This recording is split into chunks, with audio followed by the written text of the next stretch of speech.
Peter Pappas Sr. was a gem.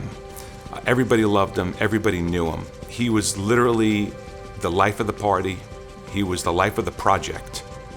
When I was 9 years old, my dad started the company, and we were in grade school. Obviously, my mom was typing the letters on the kitchen table, and he had taken his tie off and became a mechanic. He started as a mechanic. He worked his way up at another company to become a vice president. He hung his tie up and started working again with the tools and starting the company from the bottom.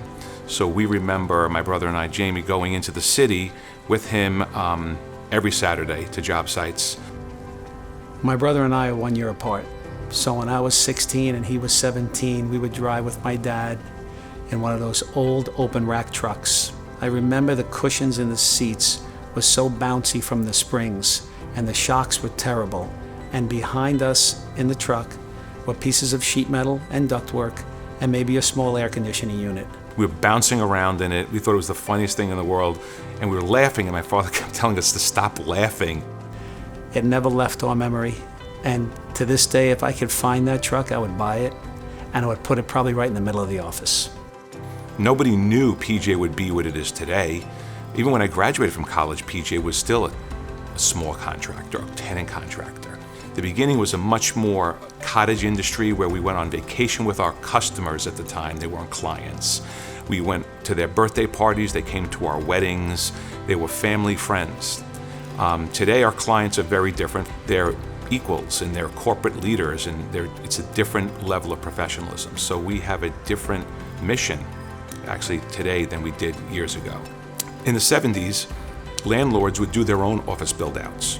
So many smaller contractors were always working directly with the landlords, such as PJ Mechanical. We work with almost every landlord in New York City, doing the office build-outs for their incoming tenants.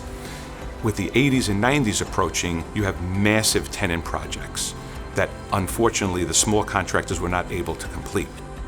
As Jamie and I grew in the business, we also grew with the clients, the new larger clients, as companies consolidated and grew together. And then into the 2000s, we started entering the infrastructure market, the base building market, where we're working directly for developers, building the core and shell of a building, and then performing the tenant interiors after we built the building, which is something we had never done in the past. So we've taken the business to another level now. Working with my dad from a very young age, I got to actually watch him, how he interacted with people, how he truly listened to them and cared for each and every person he ever worked for.